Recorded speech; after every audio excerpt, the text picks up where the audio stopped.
Olá pessoal, tudo bem? Começando mais um Sou Pai e agora?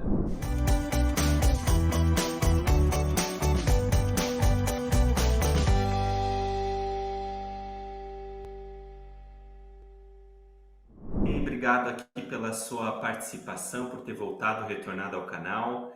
Já vou pedindo aí para você deixar o seu like, sua curtida, acompanhar aí o nosso material, tá bom? Tem muito vídeo legal aqui para vocês. E hoje eu vou conversar com a Franciele Grando. A Franciele ela é psicóloga e a gente vai falar um pouquinho de como que é o... No caso, a Franciele ela tem um canal, né? Eu vou deixar aqui o canal para vocês poderem também curtir as redes sociais dela, poderem acompanhar o material e as publicações que ela faz, que são bem legais, tá bom? E aí vocês hoje vão acompanhar um assunto bem legal. Claro que a gente vai voltar a esse assunto para paternidade, né? Lá no canal dela, ela tem bastante material, ela dá bastante assistência e suporte para mães, para famílias, mas claro que o pai é o nosso foco aqui, é o nosso assunto, tá bom? Então você vai poder tirar algumas dúvidas ou de repente, sei lá, alguma coisa que você que passa pela sua cabeça e que você nunca soube responder, a gente vai tentar responder aqui. Espero que vocês gostem do nosso bate-papo e acompanhe aí. Olá, Franciele, tudo bem? Obrigado por ter você aqui, bater esse papo com a gente no canal Sou Pai Agora. Tudo bom? Tudo jóia com você, espero que esteja bem também, Dani. Muito bom estar aqui de verdade, né, nesse encontro para falar sobre esse assunto que é tão importante, né, o puerpério aí, como os pais podem contribuir com esse momento na vida aí de vocês, né, um momento tão importante, né, Dani? É verdade, eu acho que a gente já falou lá atrás que eu me tornei pai há pouco tempo, né? Faz um mês. E nesse um mês, aliás, antes mesmo, né? Já no pré-natal, a gente já vai descobrindo muita coisa diariamente, né? E depois que nasce a criança, nesse um mês que ela nasceu, também continuam várias dúvidas surgindo no nosso cotidiano, no nosso dia a dia. E tenho certeza que a gente vai contribuir com muitos pais que também possuem dúvidas e, enfim, né, e às vezes não sabem onde recorrer. Claro que a gente sempre tem ali o médico próximo, né, mas é legal a gente poder gerar esse conteúdo, essa informação para eles. São muitas descobertas, né, Dani? É um período de muita descoberta, né, nesse momento. Bom, e você tocou no puerpério, né? Sim, já falei aí de um assunto tão importante, né, Dani? Que acho que você está vivenciando bastante por aí, né? Exatamente. Eu queria que você falasse para a gente o que que é o puerpério, quais os sintomas, né? Quais as mudanças que a gente vê na rotina ali de casa. Claro, vamos lá, vamos falar um pouquinho desse momento da vida, que é um momento da vida das mulheres, principalmente, que é esse um dos momentos mais potencialmente críticos do ser humano, né? Por conta de todo o impacto hormonal que esse momento ele vem é, trazendo na mulher. Né? Ela teve um pico de hormônio ali muito alto e o corpo dela precisa ali se readaptar, né? É um momento de toda uma adaptação física e emocional, né? Com a vinda aí da criança, com a vinda do bebê. Então, esse inaugurar da parentalidade é esse momento do puerpério. E o puerpério, ele também é um momento que é vivido pelos pais, né? Eu digo assim que é um momento vivido pelos pais, mas na parte emocional, porque a mulher está vivendo o puerpério ali no emocional e no físico, porque é um momento realmente de muita readaptação. Mas o homem, o pai, ele também vivencia, né, esse momento, né, que é uma das fases, como eu disse, mais potencialmente críticas do ser humano, porque tem muita mudança, porque de fato ocorre muita mudança.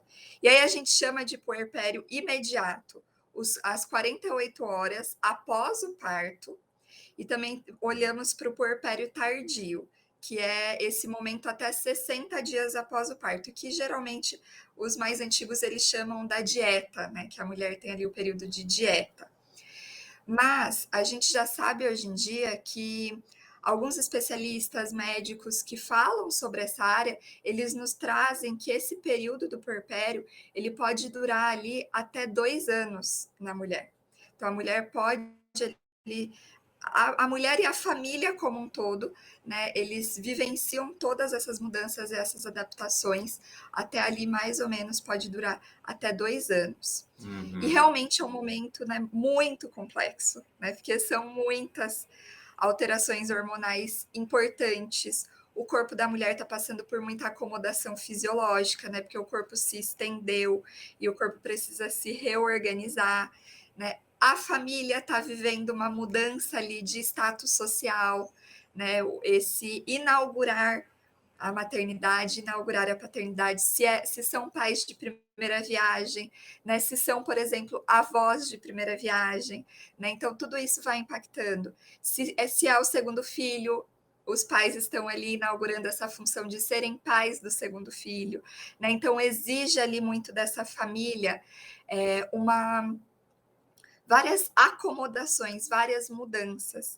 E por isso que é um momento tão potencialmente crítico, por isso que é um momento que a gente precisa falar sobre isso. A gente precisa ter esse conhecimento para a gente saber qual o inimigo que a gente está combatendo, né? Quando o nosso inimigo é comum, fica mais fácil de a gente saber ali o que nos espera nesse momento. E aí você perguntou dos sintomas, e aí a gente pode falar aí de alguns sintomas que são comuns nesse momento e que se não fosse esse período, esses sintomas a gente poderia olhar para eles como se fosse algum transtorno ali, né, psicológico, mas nesse período eles são considerados sintomas normais, né? É algo comum ali que a mulher vai vivenciar nesse momento. Então, por exemplo, a mulher ela fica muito vigilante, né? Ela fica tão vigilante a ponto de ela não dormir, ela fica tão vigilante a ponto de o seu corpo ficar até numa sensação de estar ali em defesa, sabe assim? Então, os pelos do corpo eles ficam até eretos constantemente. A mulher está hipervigilante, né? Tem um autor, o Winnicott, da psicanálise, que ele fala que a mulher, ela, nesse momento, ela vivencia uma loucura materna primária, que é uma loucura normal, né? Essa hipervigilância que a mulher fica nesse momento, né? Isso é totalmente comum. Uhum. A mulher pode ali apresentar um choro fácil, um choro excessivo, ela fica muito sensível, né? Ela tá ali com os hormônios à flor da pele, a gente precisa considerar isso, né, Dani? Uhum. Sim. Eu senti esse momento principalmente no final da gestação e também agora, né, nesse momento aí a gente está vivendo, até porque a gente cria muita expectativa. Eu acho que tudo isso, ela também envolve a questão da expectativa da gente estar fazendo, tomando as decisões certas, Com da certeza. gente estar como é que eu posso dizer? A gente está fazendo o que tem que ser feito, né? Tipo, eu estou fazendo da maneira certa, sei Vem lá, aquela insegurança, né? exato, e são em coisas simples, né? Eu vejo, por exemplo, eu nunca troquei fralda, por exemplo. Aí eu me pergunto, será que eu estou trocando? É claro que a prática, né, vai deixando você mais habilidoso. Eu já percebi que eu estou até ali, tô fazendo isso de uma maneira mais rápida até, eu tô pegando a prática.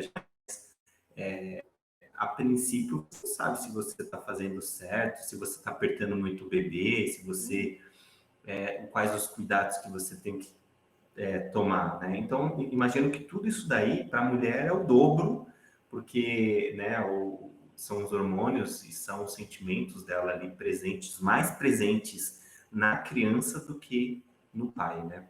Com certeza. Inclusive, esse é um dos sintomas também, né, que a mulher vivencia nesse puerpério, de ela sentir que ela não está sendo suficiente, que ela não está sendo uma boa mãe, ela se sente ali inadequada diante disso tudo, né, diante dessa experiência que ela está tendo.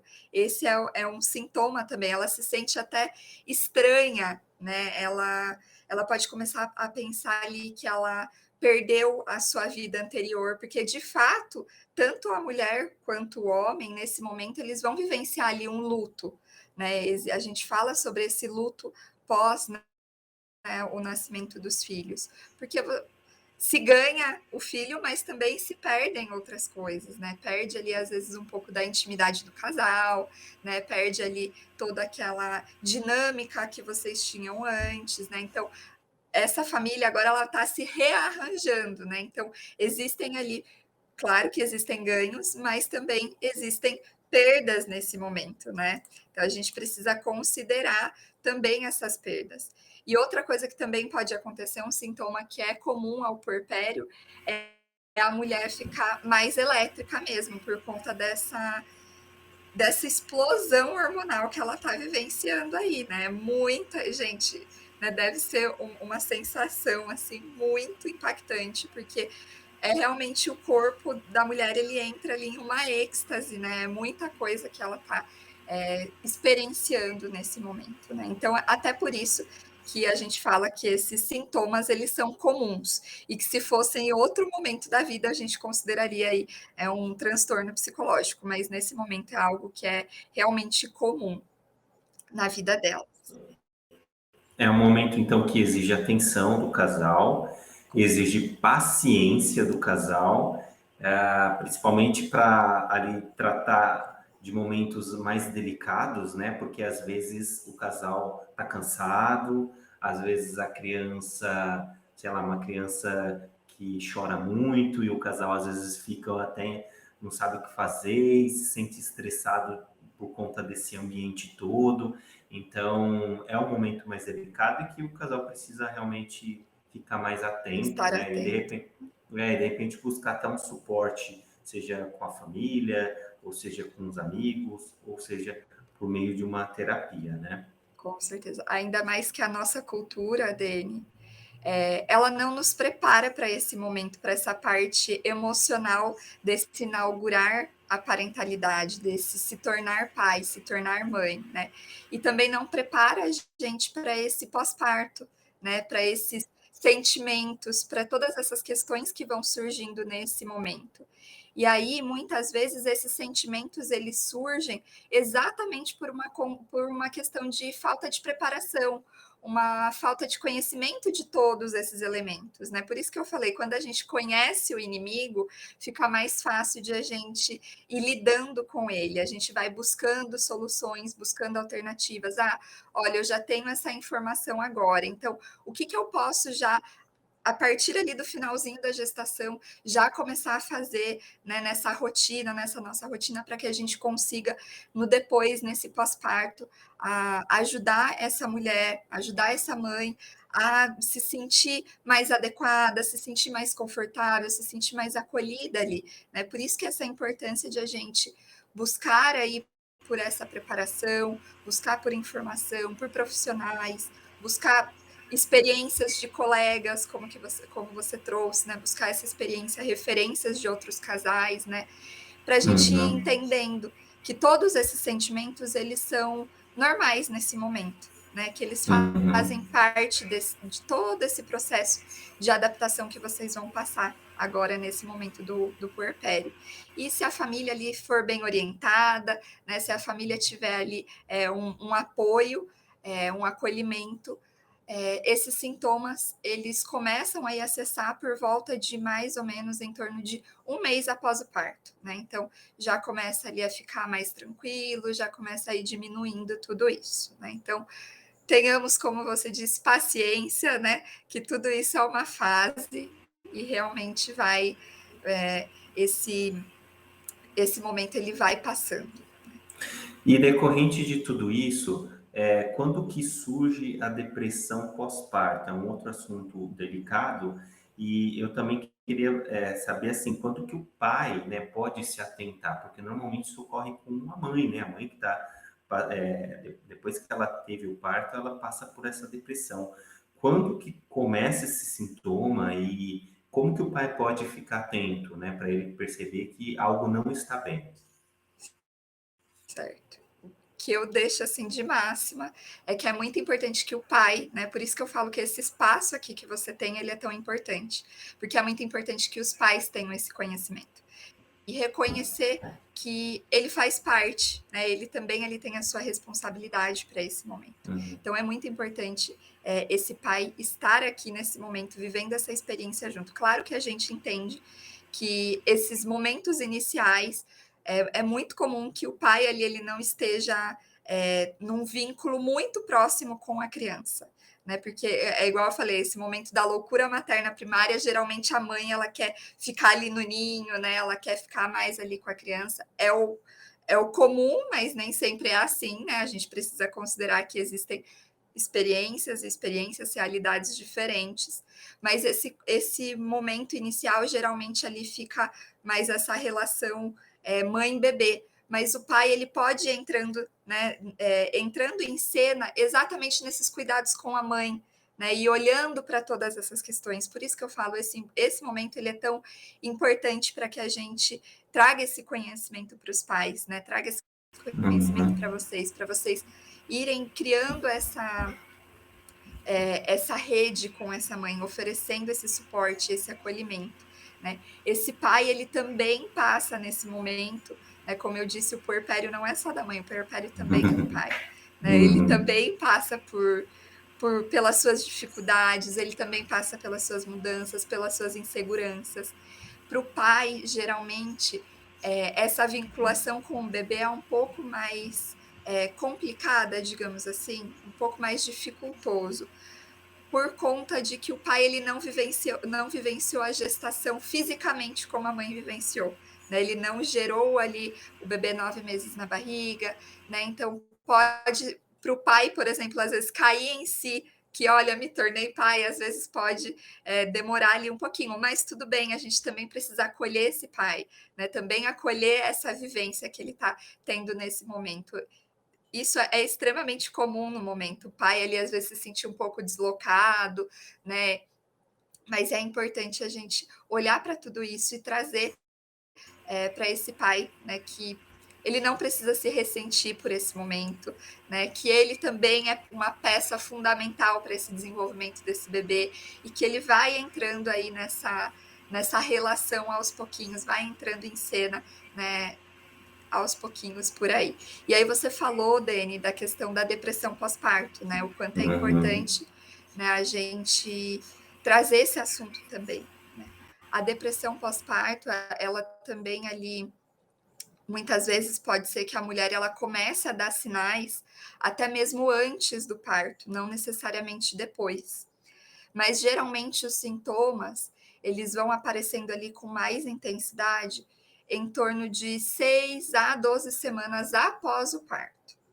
E aí uma coisa que é muito importante a gente deixar aqui claro, né, até por conta que era uma crença cultural, né, que a gente tinha de que a depressão pós-parto estava associado à mãe rejeitar o bebê. Só que não, né? A mãe, né, a depressão pós-parto não é uma rejeição da mãe pelo bebê. Geralmente a depressão pós-parto ela está associada ali, ela está relacionada a uma grande decepção da mãe com a própria maternidade. Às vezes aconteceu alguma intercorrência ali no parto e ela se decepcionou profundamente. Alguma decepção com o processo de amamentação, que ela não está conseguindo ali lidar com essas questões. Uma decepção dela com ela mesma diante de toda essa nova vivência. Uma decepção, às vezes, com o parceiro, que ela não esperava, ela criou expectativa e não era daquele jeito. Né? Às vezes ela está ali decepcionada. Também, né? A mudança do Sim, corpo. a mudança do corpo, né? A mulher passa, inclusive é um luto que a mulher passa nesse momento, né? O corpo de antes e o corpo de depois, né? E tudo isso pode também impactar essa imagem corporal que essa mulher tem. E às vezes ela tá ali decepcionada porque ela não consegue alcançar esse ideal da maternidade que a gente, né, conhece, essa maternidade cor-de-rosa, né? A gente precisa olhar e entender que a maternidade ela não é cor-de-rosa. A maternidade ela tem vários tons. A paternidade também não é só cor-de-rosa, né? Não é o fantástico mundo, né? Existem aí diferentes tonalidades para se viver tudo isso. Existem diferentes formas de ser pai, de ser mãe, né? E a gente precisa ir olhando e acolhendo essa mulher, trazendo, né, essas informações para essa mulher de uma forma muito cautelosa, com muito acolhimento, né, oferecendo ali muito apoio para que ela consiga ir lidando com todas essas decepções que ela está vivenciando ali. E muitas vezes, uma outra crença que as pessoas têm é que a mulher que vivencia, que a mulher que está tendo ali a depressão pós-parto, as pessoas pensam que essa mulher pode matar o bebê. E o que ocorre, Dani, e é algo muito grave que a gente precisa ficar atento, né? É muito mais comum que a mulher cometa o suicídio nesse momento do que ocorra ali um infanticídio, né? Que a gente chama, né? Que ocorra ali que a mãe mate o seu próprio filho. Então é muito importante que a gente fale sobre isso, que a gente traga esse conhecimento para que a gente conheça, né, a depressão pós-parto, para que a gente possa, então, oferecer para essa mulher todo o acolhimento que ela precisa, toda a ajuda profissional que ela precisa, porque, né, esse é um momento que a gente precisa ter essa interferência de um profissional. O puerpério ali, geralmente aqueles sintomas do puerpério, é algo que vai passando, né? Algo ali muito do próprio período do pós-parto.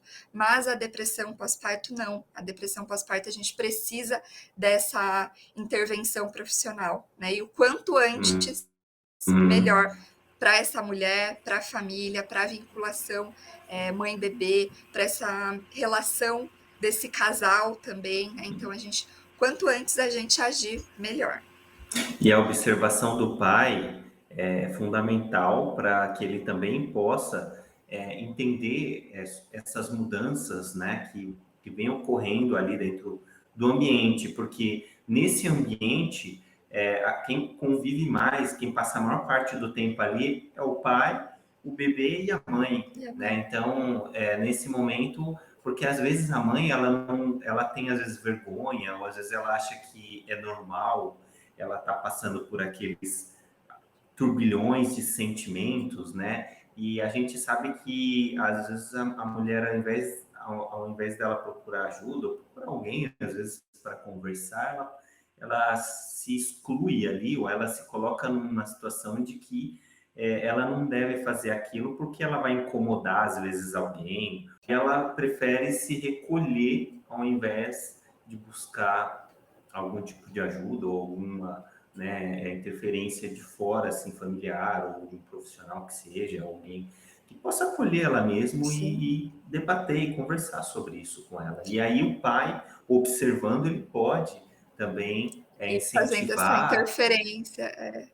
justamente, né, para que a situação não se complique ou não se agrave, né? Inclusive, esse é um dos sintomas mesmo da depressão pós-parto, né? Essa mulher, ela se isolar socialmente. Então, a gente precisa ter esse cuidado de ir fazendo essas pontuações, essas observações nesse momento.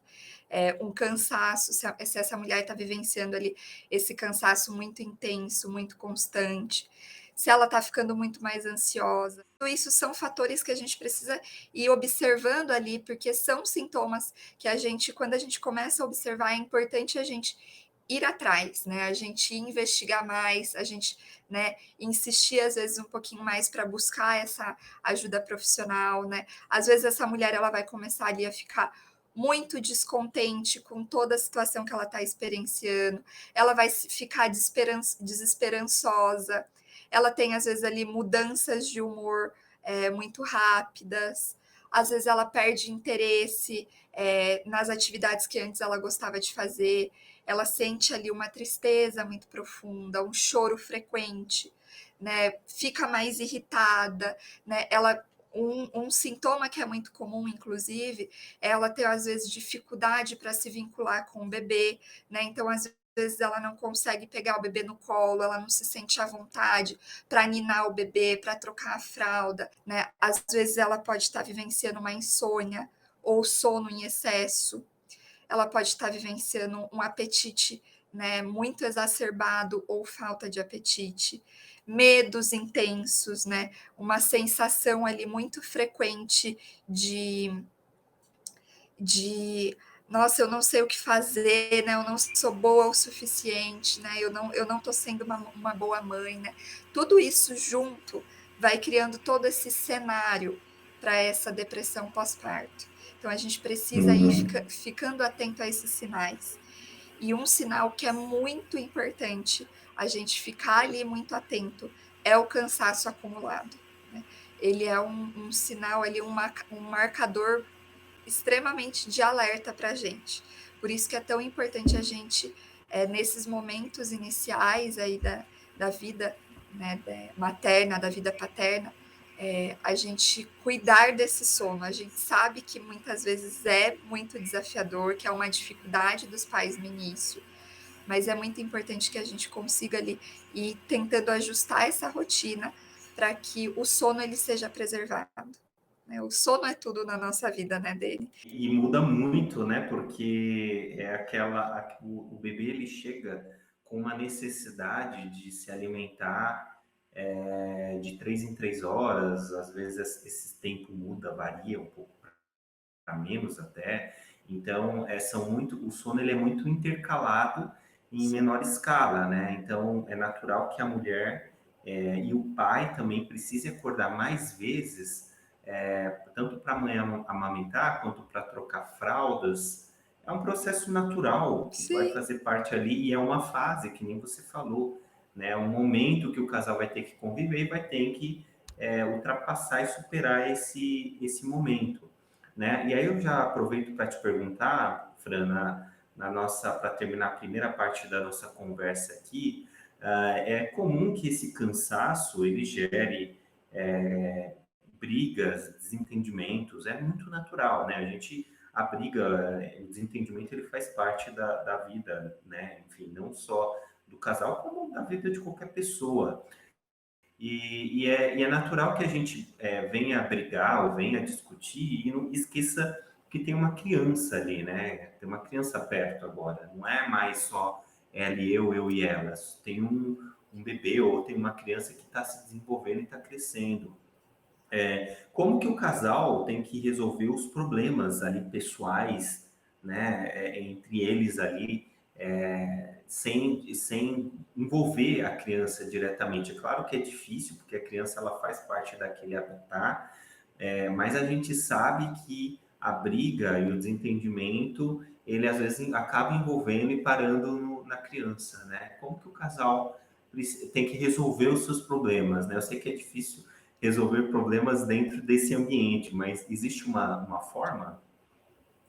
olha, uma fórmula mágica nós não temos, né, Dani? Uhum, Gostaríamos de ter, mas tem algumas pontuações que eu acho importante ir trazendo, que a gente pode ir pensando, né, em como, criar esse ambiente para que esses conflitos, eles vão existir, mas para que a gente consiga, então, diminuir esses conflitos, né. Eu acho que a primeira questão é a gente compreender que as mudanças elas vão acontecer, né, então a gente ter consciência ali, esse casal, ter consciência de que essas mudanças vão acontecer, que os conflitos vão acontecer em decorrente dessas mudanças, né, porque a gente sabe que é um período realmente de adaptação e a gente só vai, saber como vai ser realmente experienciando, né. Claro que a gente se prepara, tem todo um momento de preparação. Então a primeira, né, grande questão é esse casal conversar, né, e compreender ali que as mudanças elas vão acontecer.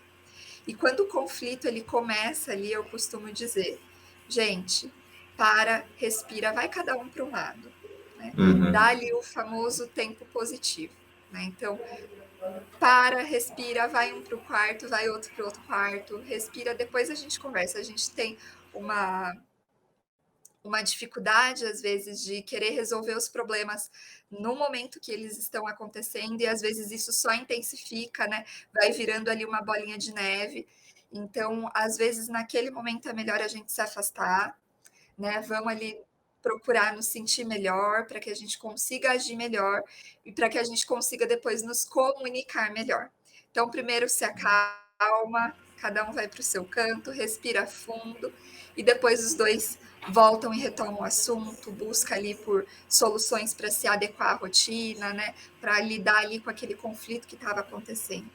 E uma coisa muito importante também nesse momento, né, desse início da vida parental, é conseguir separar o casal parental, o casal de pais, do casal amoroso, né, do casal Uhum. conjugal. E ir compreendendo que um interfere no outro. Então, por exemplo, se o casal amoroso não tá legal, é muito provável que ali na hora que vocês estão discutindo alguma coisa relacionada ao filho, é muito Vai. provável que ali vai sair uma faísca também, né? Então a gente precisa entender que esses dois eles são separados, mas que um interfere no outro, né? Então até criar ali momentos juntos, né, desse casal sem a criança, sem o bebê. A gente sabe que no início é difícil, né? No início é normal a gente estar ali só o casal parental, tudo bem, mas conforme essa rotina ela for sendo estabelecida, né, criar ali, né, nesse momento, um momento a sós dos dois, contar ali com a rede de apoio, com os avós, com os tios, né, com algum casal de amigos, olha, você pode ficar, né, nem que seja 2 horinhas o casal ir jantar fora, sabe, e fazer alguma coisa diferente. Isso é muito bom para que os conflitos eles diminuam também, porque vocês estão tendo um tempo para o casal, para nutrir esse casal conjugal, né? E aí, consequentemente, como um interfere no outro, na hora de tomar as decisões ali sobre o filho, isso acaba ficando ali mais tranquilo, digamos assim. E investir sempre, sempre, sempre, investir sempre em diálogo, né? A gente não existe bolinha de cristal, né? A gente não consegue um ler a cabeça do outro, né? Então a gente precisa saber ali ouvir, né? Saber falar, né? Saber expressar ali os nossos sentimentos, as nossas necessidades diante das situações que estão acontecendo ali, né? Então saber ouvir, saber falar, né? Manter esse diálogo constante, né? Porque não é, por exemplo, ali um diálogo só na hora que as coisas estão ruins. É manter esse diálogo constante, né? Das coisas boas também, fazer esses reconhecimentos, fazer essas apreciações, né? Isso tudo vai alimentando tanto a si mesmo quanto esse casal, né? Então a gente trabalhando esse diálogo, esses reconhecimentos, essas apreciações, né, é muito importante. E aí, para finalizar aqui, uma dica aí que eu deixo extra para vocês é combinar entre o casal, por exemplo, um sinal não verbal para alertar o outro de que a gente precisa dar um tempo. De olha, Uhum. não tá legal agora, né? Vamos dar. Então, que seja assim, um estralo de dedo, por exemplo, uma piscadinha, né? Algum gesto com a mão, né? Combinar ali um sinal não verbal que vai estar dizendo assim: olha, não é hora de a gente conversar agora. A gente vai conversar Legal. depois. Primeiro a gente acalma aí os nossos ânimos, a gente respira fundo e depois a gente retoma o assunto quando os dois estiverem aí com a cabeça mais tranquila, né? Essa é uma dica extra e uma dica bônus que eu deixo, né, que pode ser muito interessante até para descontrair um pouco esse casal, né? Que às vezes quando a gente leva para esse lado mais do humor, mais divertido, as coisas ficam mais leves, né? A gente saber que momento a gente tem que parar quando as coisas estão erradas, para discutir, como você falou, debater o que precisa mudar. Né? Às vezes é apenas dividir uma responsabilidade, às vezes é apenas discutir ali um momento que, sei lá, a mãe está muito cansada e o pai pode assumir. Estou dando aqui um exemplo, mas podem ser outras coisas mais aí que às vezes a mãe está carregando esse compromisso e ela fala, eu não vou deixar para ele porque ele está trabalhando, não sei, né? Tem coisas aí que o casal precisa se entender e chegar num consenso do tipo, olha, eu também posso ajudar nisso, né? Ou eu também posso assumir esse compromisso aqui dentro de casa. Então, realmente, Fran, é algo que os dois precisam ali se entender, deles, da parte deles ali, né? Porque tem um terceiro ser ali, então antes não tinha, agora tem um terceiro ali, você vai ter que. Eles estão é o momento que você está se conhecendo enquanto pai, conhecendo a esposa enquanto mãe e conhecendo a criança também, né, então é muitas descobertas mesmo, né, Dani. Muito legal. Bom, a gente vai encerrar aqui a primeira parte da nossa conversa e a gente volta a conversar no próximo bloco, na verdade, na parte 2 aí, do nosso bate-papo. Tá bom? Obrigado, Fran. Até Obrigada, até mais. mais gente. Tchau, tchau. Tchau. Bom, então é isso, pessoal. Nossa primeira parte da entrevista está encerrada. A segunda parte vai ser veiculada na semana que vem. Continue acompanhando o canal, se inscreva no canal para você ser notificado, inclusive, da próxima entrevista e das anteriores também. Acompanhe aí tudo que já foi divulgado e publicado aqui no canal, tá bom? Obrigado mais uma vez pela sua companhia e espero você no próximo. Até lá, um abraço.